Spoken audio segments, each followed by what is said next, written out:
세 번째 시간은 1990년대 시민사회 운동과 정책 변화 노력을 살펴보겠습니다. 이를 위해서 먼저 외국인 노동자 시위를 살펴보려고 하는데요.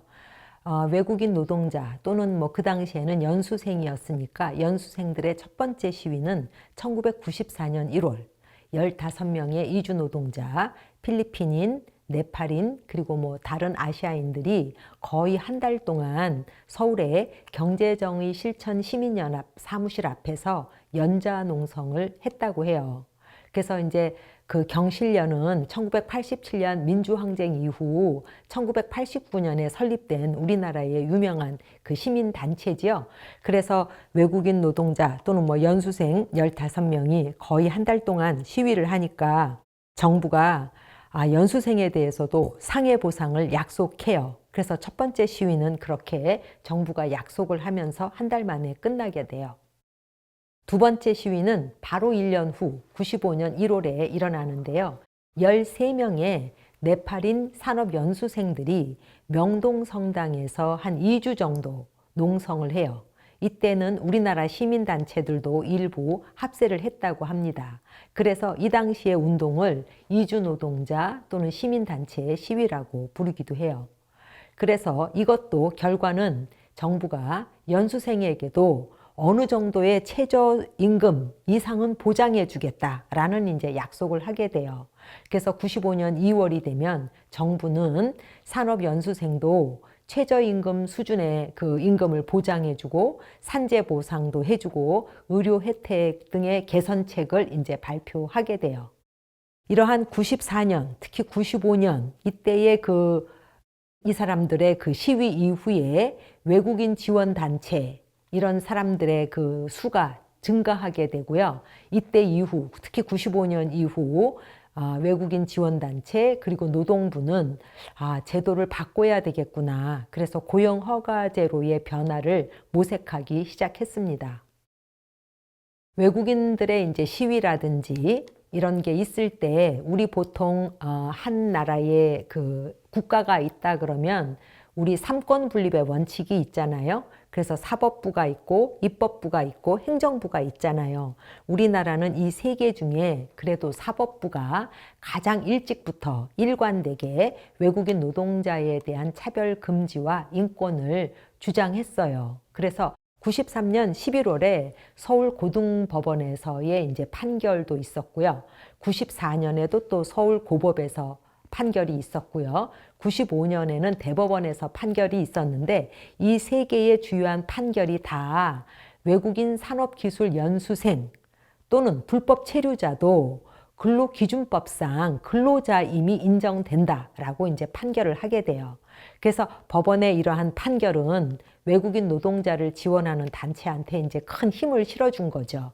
그 다음에 언론이라든지 여론도 이렇게 불법 체류자를 막 양산해내는 지금 현재의 제도 산업기술연수생제는 법을 어기는 거다, 위법이다라는 인식을 하게 됩니다. 이제 시민사회 운동이 일어나지요. 자, 시민사회 운동 말은 들어보셨죠? 시민사회 운동 그러면 시민이라는 거, 그 다음에 사회운동이라는 것이 이제 연결된 개념이죠. 그러면 시민단체, 우리 이제 NGO라고 하는 단체죠. 그래서 비정부 기구, 비영리 기구라고 하면 되고요. 사회운동이라는 건 뭘까요? 제도권 내에 있지 않은 어떤 그 무리의 사람들이 어떤 변화를 일으키거나 또는 그 변화를 저지하기 위한 운동을 우리가 사회운동이라고 부르는 거죠. 그래서 그게 이제 합해져서 옛날식의 이제 사회운동이 신사회운동이 되는 그런 것을 우리는 시민사회운동이라고 부릅니다. 그래서 한국에서는 1987년 이후 시민사회 운동이 굉장히 이제 활발해지고요.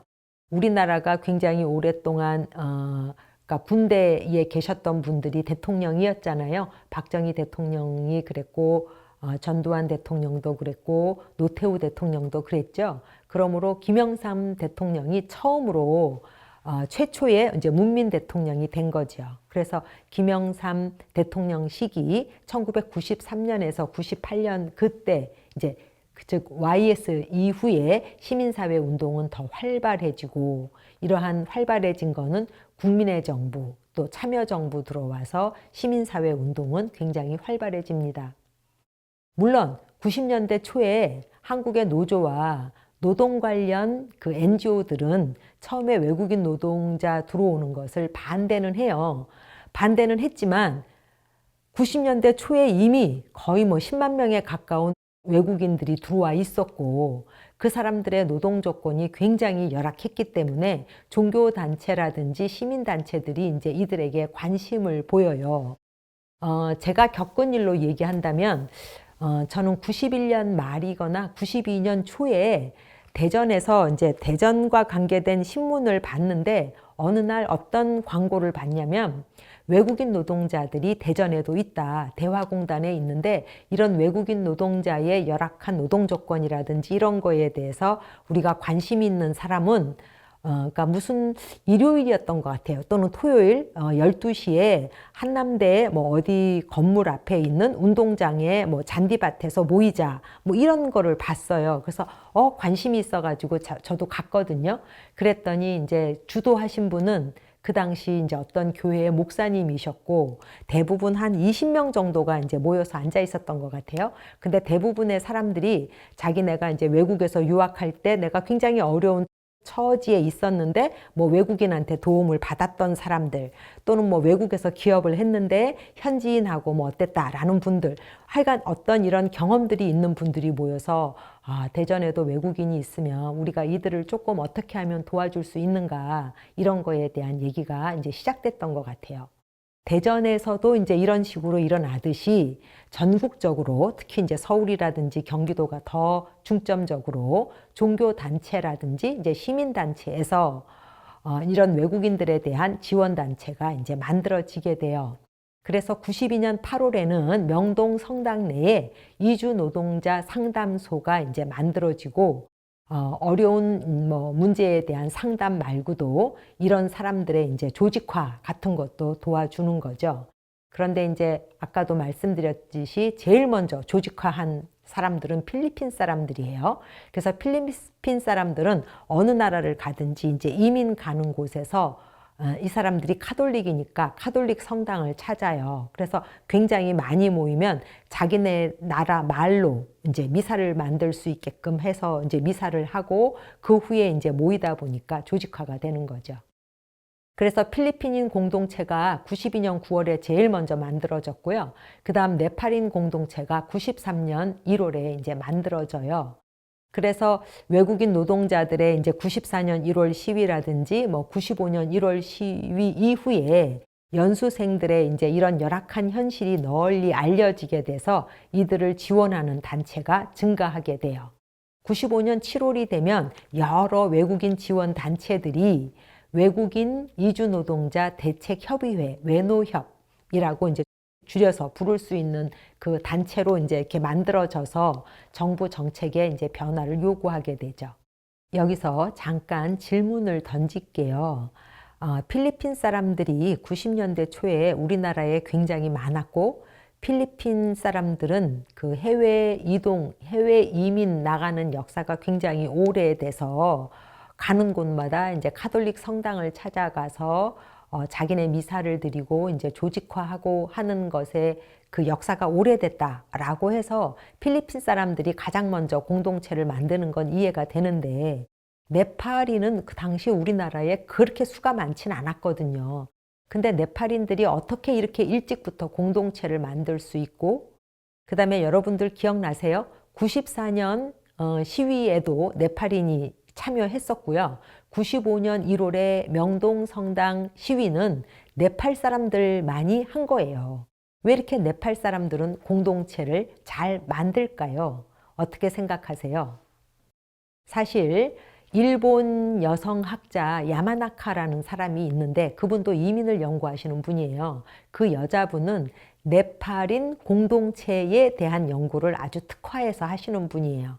그래서 전 세계적으로 굉장히 많은 나라에서 네팔 사람들이 이렇게 공동체를 잘 만든다고 하세요. 그래서 우리나라에 있는 네팔인 공동체와 이제 다른 나라에 있는 네팔인 공동체를 비교 연구하는 거를 이제 하시더라고요. 그런데 여러분 인터넷으로 네팔과 관계에 대해서 한번 검색을 해보세요.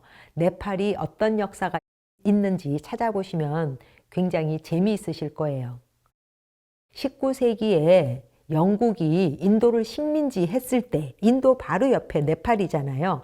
네팔이 굉장히 불안을 느껴요. 그래서 그 당시 이제 네팔의 왕조가 영국하고 어떤 협정을 맺는다 그래요. 그래서 우리나라를 식민지화하는 대신에 우리가 영국을 상당히 도와주겠다. 그래서 네팔에는 굉장히 용맹한 어떤 그 무사들 집단이 있는데 그 무사들 집단을 너네 이제 그 군대에다가 이렇게 보내주겠다라는 협정을 해서 영국으로부터 식민지가 되지 않도록 했다 그래요. 그래서 그때부터 네팔 사람들은 전 세계, 뭐 영국도 그렇고 용병으로 나가는 역사가 꽤 오래됐다 그래요. 또는 여러분들 네팔 관계된 어떤 다큐멘터리 같은 걸 보면 네팔이 히말라야에 있는 나라잖아요. 네팔의 어린이들은 일찍부터 그 산에서 그렇게 달리기들을 열심히 연습하더라고요. 왜냐하면 네팔에서 출세할 수 있는 가장 좋은 방법은 용병이 되는 거래요. 그래서 해외 용병이 되면 월급이 상당하고 특히 영국의 용병이 됐을 때는 연금까지도 뭐 굉장히 좋대요. 그래서 네팔에서 제일 출세하는 거는 용병이 되는 거. 그래서 그 시험에 이제 떨어지고 그러면 이제 해외 이민 가는 거. 이제 그런 거. 그래서 네팔인도 우리가 생각했던 것보다 굉장히 많은 사람들이 이민을 많이 갔다.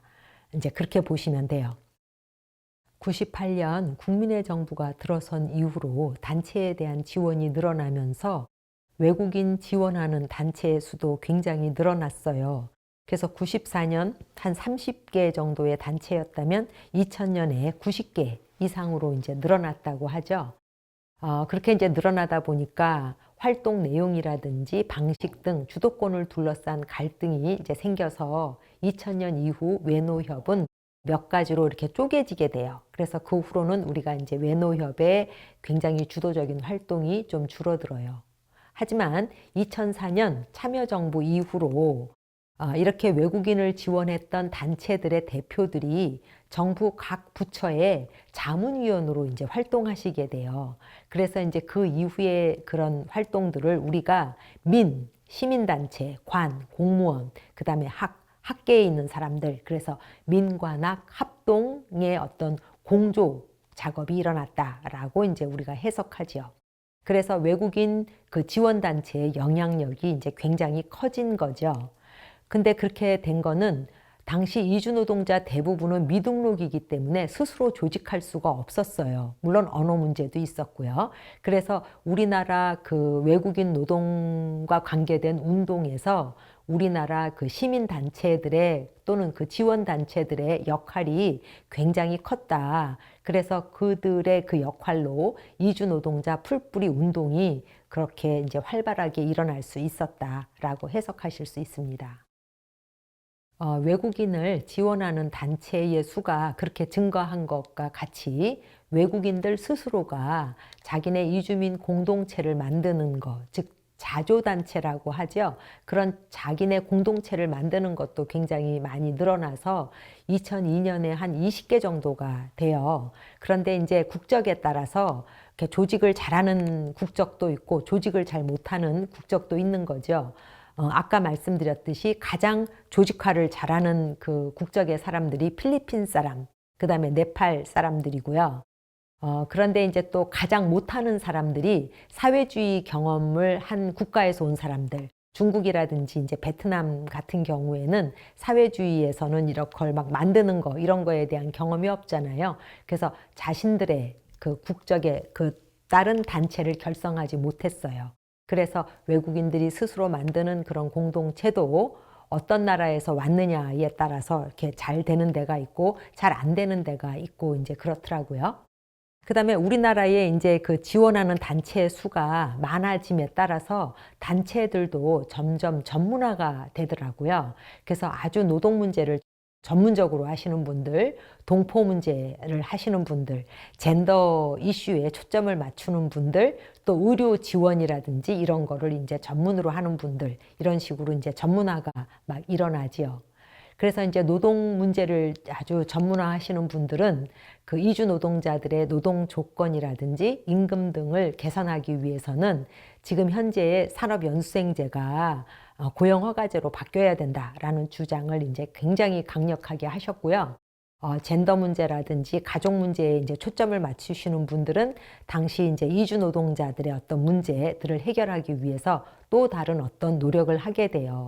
특히 가족과 관계돼서 굉장히 이제 당시 눈에 띄었던 그런 현상은 이제 공장에서 뭐 예를 들면 방글라데시 이주 노동자하고 한국인 공장 노동자가 만나서 이제 결혼을 하는 거예요.